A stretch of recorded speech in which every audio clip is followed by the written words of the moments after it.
Kamu kena sembahyang macam mana kamu tengok aku sembahyang. Dalam hal ibadat, puasa Nabi tak kisah. Cuma Nabi beritahu puasa begini. Haji Nabi tak kisah. Nabi kata begini, habis. Tapi sembahyang Nabi kata, sallu. Sembahyanglah kamu kama ra'aitumuni usalli. Kamu kena ikut betul-betul macam mana aku sembahyang. Tuan-tuan, tapi hari ini saya tengok ramai di kalangan kita sembahyang tak ikut Nabi. Ramai kita tak ikut Nabi. Minta maaf ya, saya sebut sikit. Sebut contoh saja, contoh. Walaupun Nabi kata kamu kena sembahyang macam mana aku sembahyang, macam mana kamu tengok aku sembahyang. Tuan-tuan pernah tengok Nabi sembahyang tak? Pernah tengok?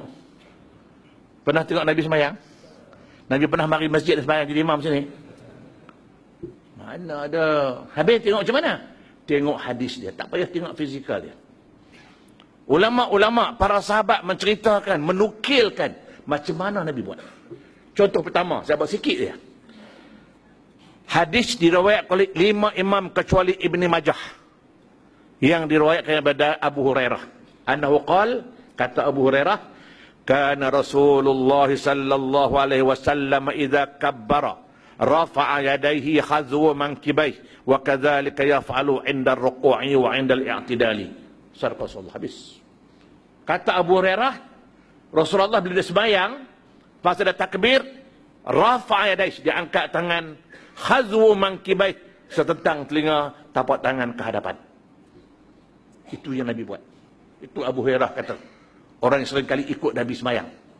Dia beritahu Nabi bila takbir, Allahu Akbar.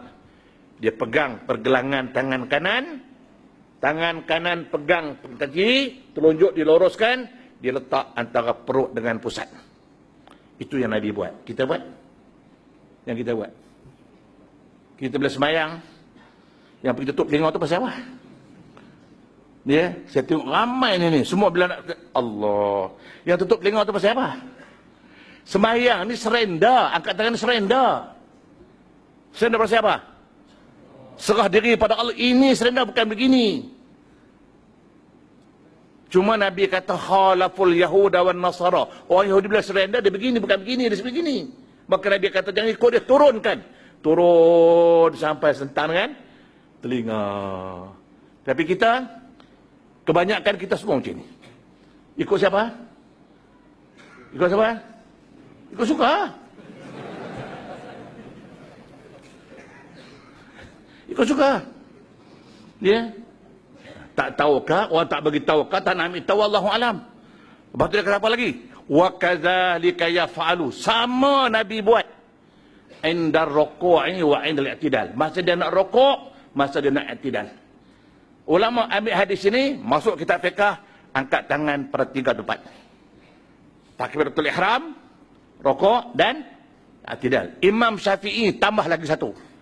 Bangun daripada tahiyat awal ke rakaat yang ketiga. Lepas tu ulama kata khilaf. Masa bangkit daripada tahiyat awal khilaf. Ada orang kata angkat tangan, orang kata tak angkat. Imam Syafi'i kata angkat. Yang penting 3 ijma'. Nabi buat sama. Masa takbir, Allahu Akbar. Dia nak rokok. Habis baca nak rokok ni. Allahu Akbar. I'tidal. Sami Allahu liman hamdah. Sama dia buat. Kita buat. Seperti tengok semua ni, hampir semua. Bila nak rokok, Allahu Akbar. I'tidal, Allahu liman hamidah. Oh benar dia. Ikut siapa?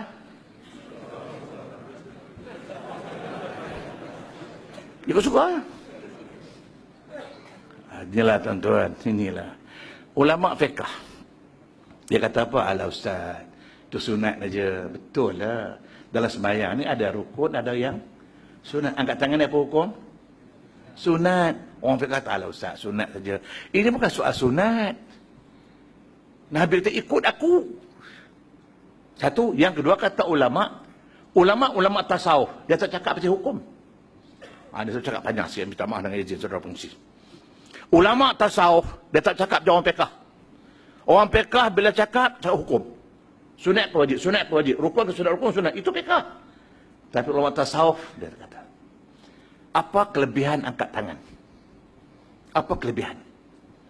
Angkat tangan surrender. Surrender lah betul-betul, pause lah sekejap.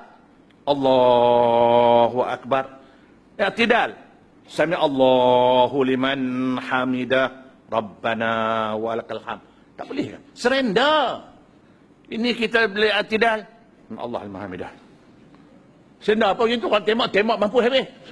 Itu bukan surrender nama dia. Itu ulama tasawuf. Ini surrender. Habis kenapa tersebut Allah Akbar banyak-banyak?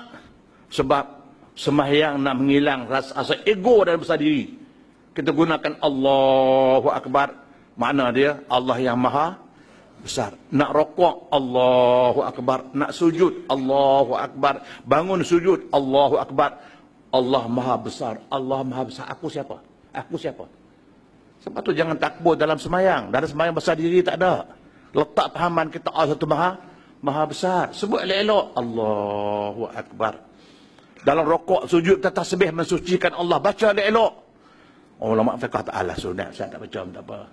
Ulama tahu kata bukan soal sunat. Apa fadilat dia. Mensuci Allah. Baca elok-elok. Dalam rokok subhana rabbiyal azimi wa bihamdih. Ini tidak dalam rokok. Cuba nak jin. Tak tahu anak jin mana sebut, tak tahulah. Allah rahmati orang tua tu. Saya bukan nak mengata tidak. Saya pernah sembahyang sebelah dia. Clear dengar. Cuba nak jin. Tak tahu anak jin mana sebut, tak tahulah. Ya tuan-tuan ya, tolong perbetulkan sembahyang. Dia sebab sembahyang kita tak ikut Rasul.